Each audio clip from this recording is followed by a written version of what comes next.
white mediocrity and it triggered you, didn't it? Let's talk about it. A fundamental adage in the Black community is the idea that we have to work twice as hard to get half as far. And that is a literal reality. And it's a reality that Black people have to contend with on the daily in America. It's the idea and reality of being underestimated upon first glance and then busting your ass to be as good as you possibly can and not getting any attention or praise for it, all the while watching your very fundamentally mediocre peers or coworkers get celebrated for the bare minimum. It's like that time in law school where this guy in my class anonymously and relentlessly emailed me telling me that I had only gotten in because of affirmative action and no one did anything about it. Or that time when Barack Obama wore a tan suit to a press conference and everyone lost their mind, but here we are in Trump's America. The thing is, Black people don't get to be fundamentally average or mediocre. And if they are those things, they're called a welfare queen, or they're lazy, or they're undereducated, or they just don't know how to work for the things they want, right? But you look around, throw a stone, and you'll encounter hundreds of mediocre, average white people being celebrated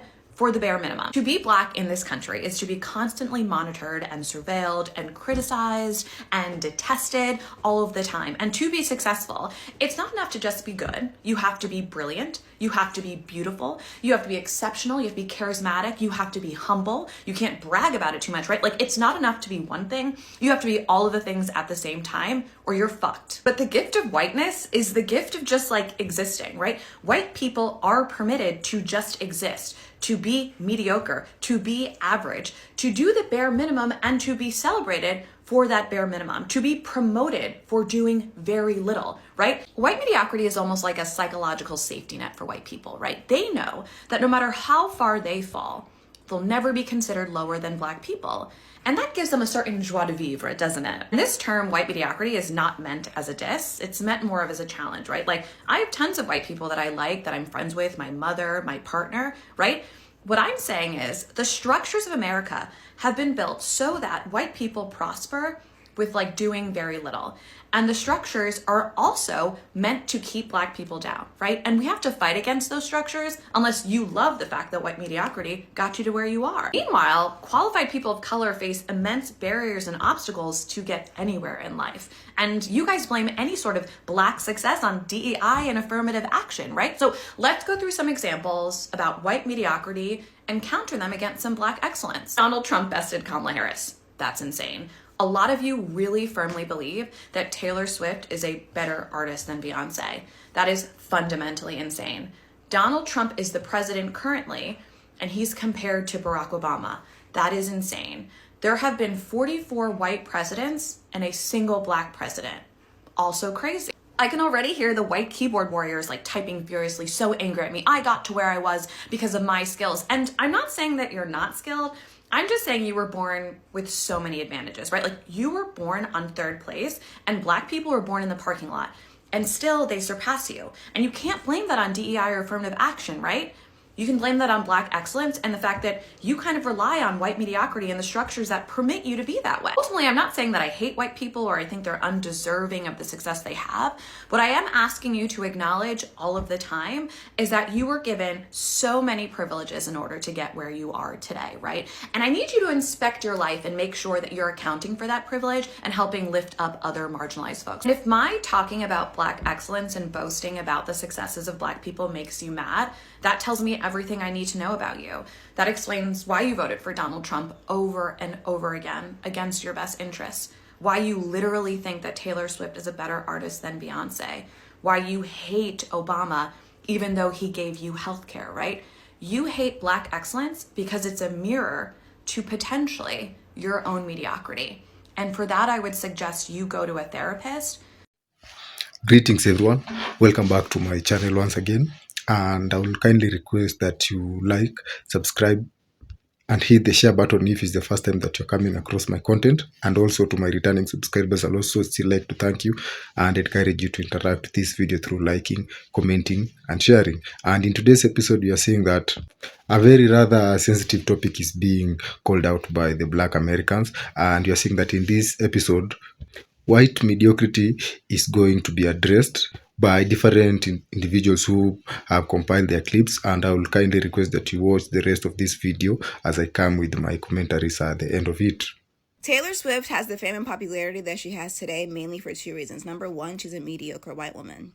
And she reminds other mediocre white women in J-Lo that not only is mediocre okay, but it can get you very far. And I know what you're going to say, oh my god, but she's an amazing songwriter. Think about it, I'm going to hold your hand with a napkin in between when I say this.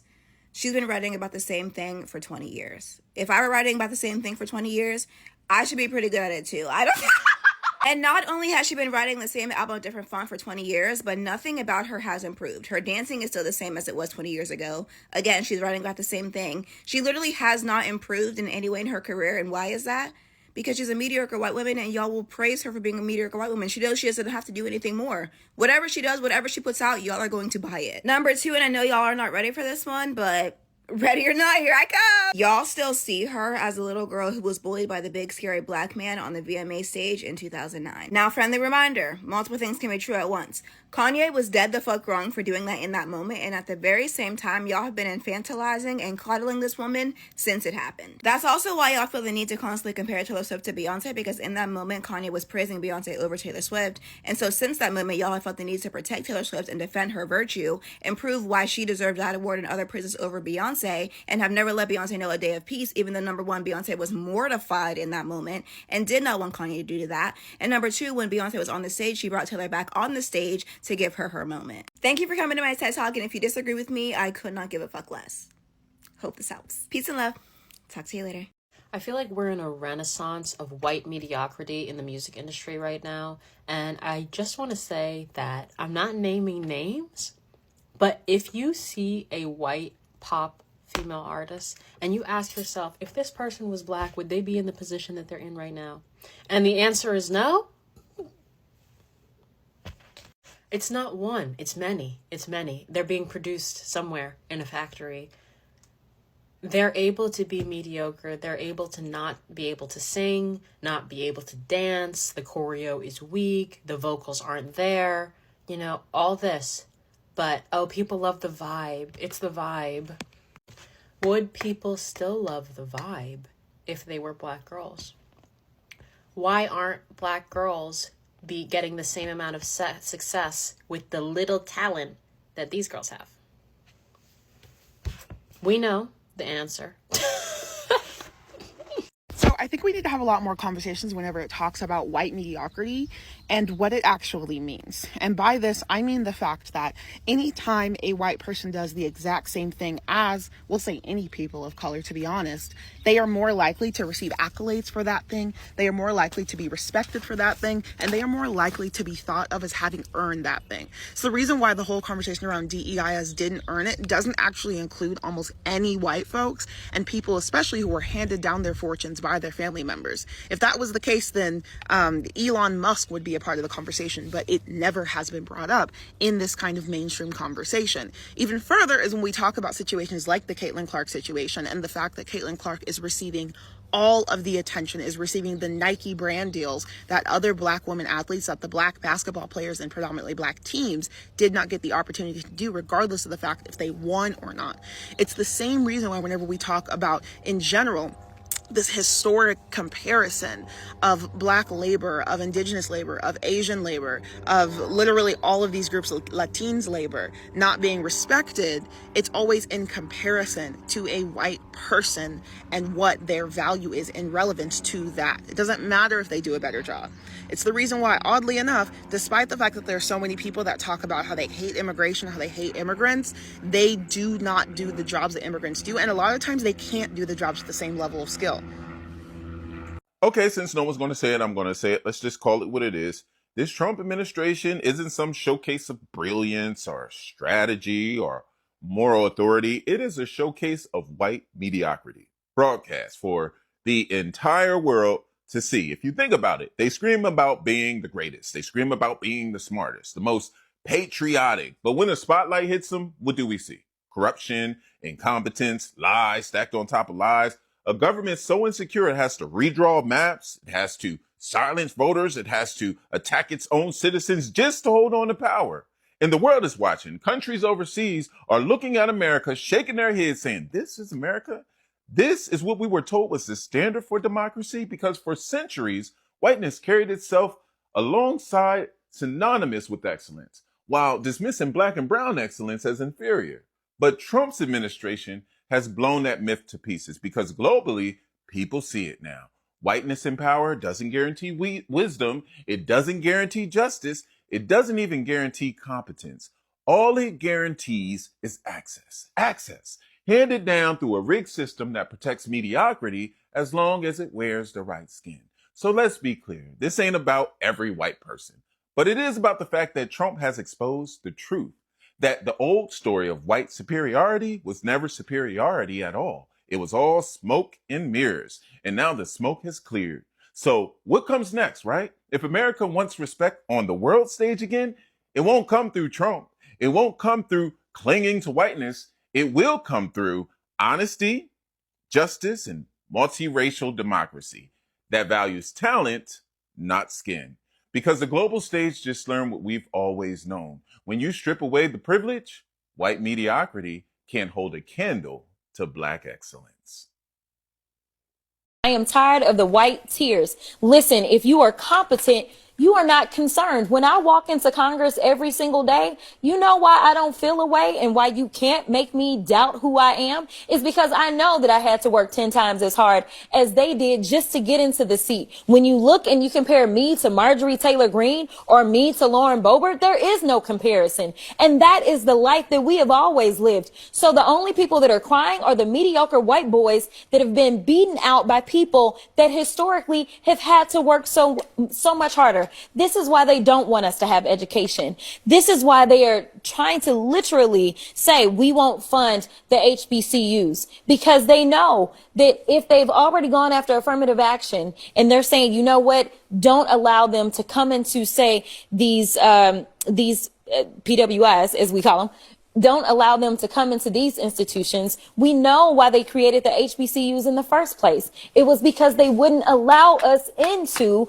the white institutions. And so now they're not allowing us in. And now they're saying, you know what, we're also going to defund the HBCUs. You know why? Because they don't want any more Kamala Harrises. They don't want any more Jasmine Crockett's. But I got news for them. I don't care what they do. We will fight to the end to make sure that we get our due. Because again, if you want to talk about the people that shouldn't be in this country, you probably need to look in the mirror, because the last time I checked, the Native Americans who Summer ICE have been rounding up, or the Puerto Ricans who are absolutely Americans, listen, the only people that came and colonized this place are your ancestors, Trump. And I don't know about y'all, but when I see a video of a white creator, I do not like that shit. Yeah, and it's for the sole purpose of y'all being, yeah, I'm not liking that shit. Because I realized when black creators make a video, y'all don't be liking their shit. The videos don't be doing numbers like white people's videos because the racists don't be liking that shit. And the only reason why white people's videos be doing numbers is because nobody's racist enough to not like y'all weak ass videos. Like, that white mediocrity got everybody in a fucking chokehold. I see their videos and I scroll right past them. Right past them. In fact, I click not interested because I want my feed to be only POC, mostly black people. You can call it what you want. I'm not liking their weak ass videos. I'll leave it to the rest of y'all who love white mediocrity. Because one thing about it is they're not going to like our shit. Like, y'all really so fucking racist in 2025, y'all purposely go out y'all way to not like a black creator's video. That's the only reason our shit isn't doing numbers like y'all's. Because we're not really racist enough to go out our way to not like y'all videos. But you know what? I'm finna start matching energy. Actually, I've been matching energy. The fuck? Like, why is it always white people at the top of a sound that's made by a black person? When the audio is a black person, or the creator of the audio is a black person, it's always white people at the top of the videos. Yeah, I refuse to partake in that white mediocrity. Y'all got that shit. Y'all got that shit completely. I don't give a fuck. Like, I'm personally not impressed by the bare minimumness that white people love to give. But, you know, to each his own. Especially when I know black creators are doing what they're doing way better times 10 with no recognition, and they're doing it so effortlessly at that. I think I have finally come to understand exactly why a lot of white people grapple with the fact that things like white privilege, systemic oppression, etc. exist. Now, correct me if I'm wrong, you may have a different idea, but this is mine. I think the reason is most of you are mediocre. And when you look around and you see black people doing better than you think like, well, if I'm so privileged, why am I not further ahead than they are? Like, I had a head start. Shouldn't I be doing more than them? And a lot of you have to realize that you're not that smart. You're not that clever. You're not that cunning. You're not much of anything. You're just regular. And you had a lot of privilege and handouts. And that's a tough pill to swallow, buddy. Does. You equated whiteness, not all white people, but whiteness to mediocrity. I would love if you can briefly expand on that idea for our listeners. So not all white people, because white people, like black people, like indigenous people, are individual. Whiteness comes from, if we want to make it a little bit recent, colonialism. The United States of America is the best example for those of us born here. The default posture of whiteness says, I will cut off my enemy on the front end to avoid competition. I'm not doing it with the indigenous people, so I'll kill them before I compete with them. That comes from a posture of mediocrity. I don't trust my own skill set. I don't trust my own physical capabilities. I don't trust my own intelligentsia. I don't want to even chance it globally, so I'm going to just set me and mine above the top of the social global hierarchy, and everything else will derive from that. Something I've noticed about white people is that they'll always pick the mediocre artists over the excellent ones. For example, they'll pick Taylor Swift, Selena Gomez, Gracie Abrams over like Miley Cyrus, Renee Rapp, Kelly Clarkson. Really excellent singers, you know what I'm saying? They're not really satisfied with the excellent ones. Even like when it comes to beauty standards, they'll pick someone like Jennifer Aniston over Angelina Jolie, or like Gwyneth Paltrow over Monica Bellucci, for example. They only like the mediocre ones, like the ones that are not really that excellent. Even if they know that this person is much better than that person, they always pick the person who is like kind of mediocre and kind of okay. Like, I'm not saying that any of those performers are bad. Like, I listen to all of them. They're all on my playlist. But I can admit that they're like okay. Like, even if they have like good music, good songs out there, they're still like okay. They're not the greatest. I've also noticed that with older performers, the same thing happens. They will pick like people like Bon Jovi and Bruce Springsteen, who are like okay bands and singers. They will pick them over bands like Guns N' Roses, which I think are like way better. There's been a lot of talk in the past few years about Black excellence, and I think it's time to talk about white mediocrity. What does white mediocrity look like? It looks like showing up to do a presentation, doing it off the cuff, or not even having slides or whatever, just because you can get away with it. It's being able to make more mistakes than you can count before getting put on a performance improvement plan or being let go. It's showing up late all the time with no consequences. It's not checking your work and sending it through anyway, because if there's something wrong with it, it's not going to be a big deal. It's not really going to impact you. It's getting a job that you weren't even really qualified for in the first place, but you just got along so well with the team and they saw your potential. And then once you're actually on that job, being able to freely say, I don't know what I'm doing. I've never done this before. And having a lot of people help you out, figure it out with you, and give you the benefit of the doubt. It's spending quite a bit of time and energy looking at the people above you, identifying consciously or subconsciously who will look at you and say, you remind me of myself when I was your age, and prioritizing getting on that person's good side, getting to know them on a personal level, finding all the things you have in common. Did you go to the same school? You have the same number of kids? What else, right? Spending time playing golf with them, going out to lunch, just making sure they're on your side, and doing all of that in lieu of actually doing high quality work. It's forcing your team to dumb down everything they're doing to your level because you refuse to delegate things to them that they are simply better skilled at.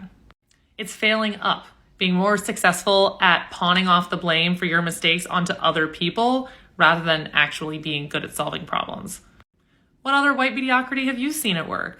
Let's talk about the celebration of white mediocrity. This is a conversation that BIPOC bring up kind of a lot, but I feel like it often gets shifted around into something that it's not. Oftentimes I'll see like a BIPOC creator just kind of start talking about the celebration of white mediocrity, and then a bunch of white people will say that they agree, but their actual agreement is something different. Instead, like the white people who agree will just sort of start venting about and shaming people for enjoying what they see as mediocre books. And when I say mediocre, I mean books that kind of reuse the same tropes, books that aren't doing anything groundbreaking or particularly new, books that aren't particularly well written, books that you've read like a version of many, many times, books that basically have low literary merit.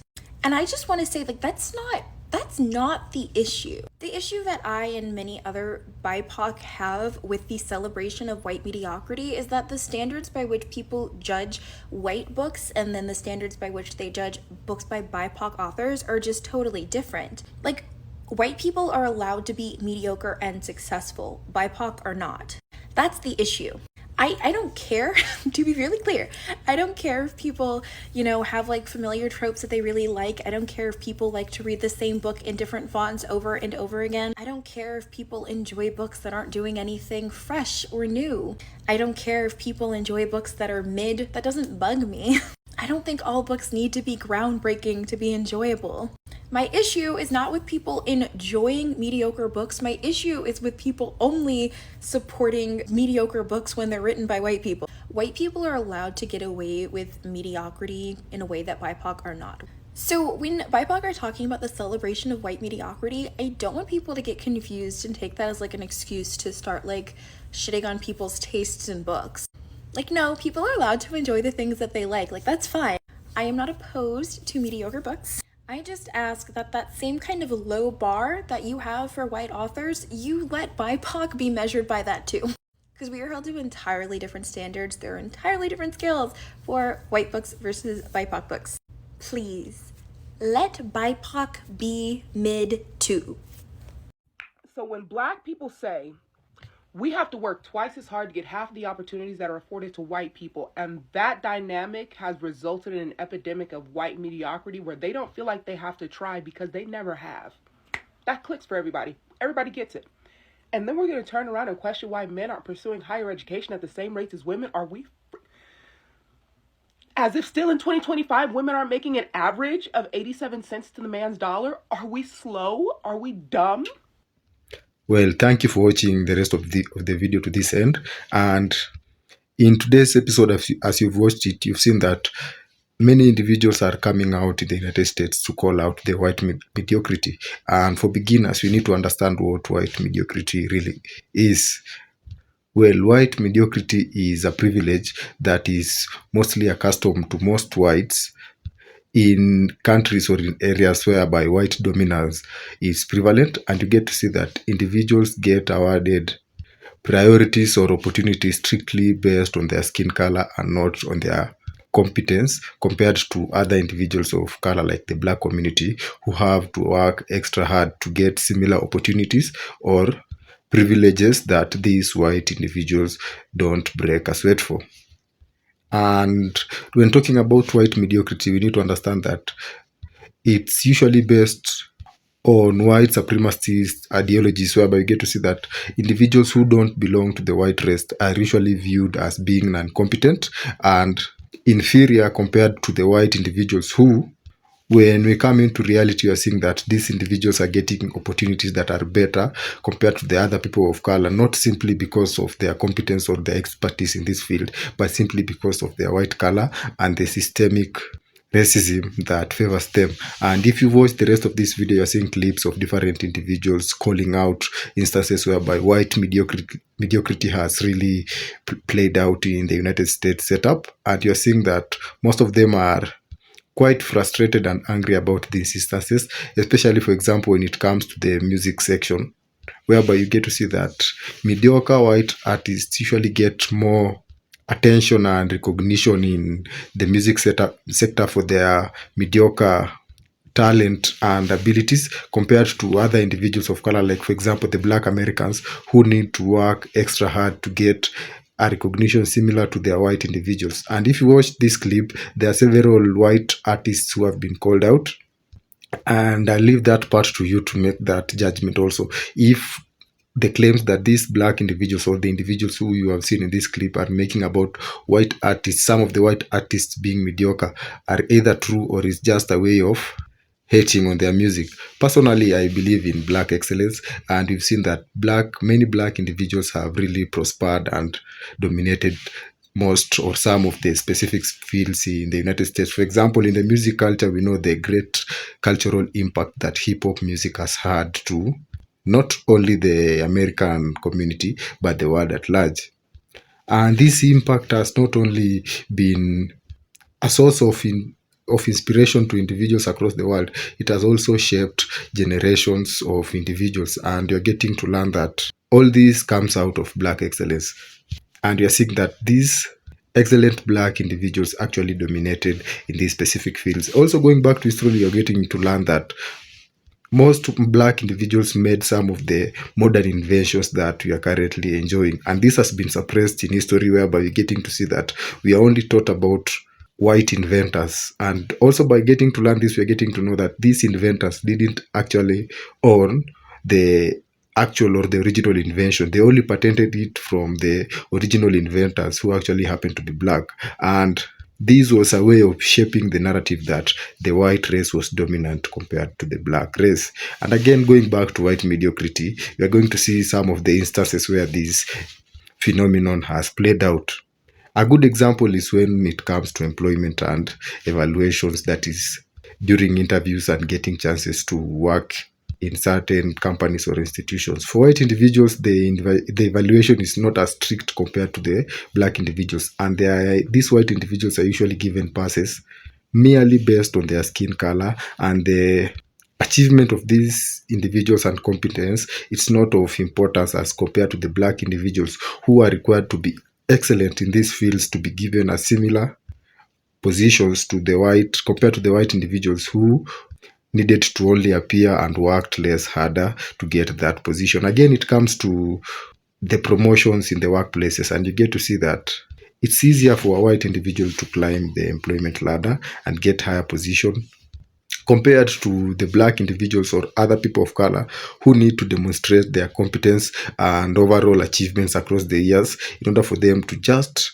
get this chance. And again, you'll also get to know that there is a huge pay gap or wage gap between these two individuals who are working in the same position. And as you get to learn about it, you'll learn that the white individuals usually get higher pay for doing lesser work or for being less qualified compared to the black individuals who are still getting lower wages for doing much more work compared to their white individuals. This again shows the basis of this racial discrimination and prejudice that is currently present in the United States. And again, this white mediocrity being awarded is something that has several impact on the American community, as you see that it encourages instances of inequalities and discrimination. And when you get to learn about this, you'll get to see that the greater impact that this has to our community or the country at large is that mediocre individuals will be awarded these positions, and you're getting to see that this institution will finally crumble, mainly due to the lack of competence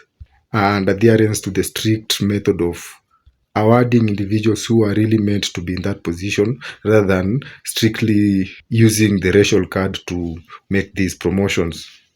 Other than that, in the music side, you're seeing that the art is also suppressed, as truly talented individuals don't get the limelight compared to their white mediocre artists who are rewarded and given international attention for doing some of the most basic stuffs that, when you come to look deep into it, they shouldn't really be awarded for their standard or average talent and performance. And for the black individuals, what I like about it is that they have taken this as a positive way, and you see that they have to push themselves, and they always believe that anything that they want, they really have to work for, as no one is going to give them on a silver platter. And this has built this mentality of toughness and grit in them, and they get to push themselves to acquire these things that the white individuals are usually awarded for literally doing nothing. That's why you get to see that in some of the sports, for example, basketball in the United States, we are seeing that it's mainly dominated by the black individuals, as we get to know that these individuals are highly talented and push themselves to perform in the elite level.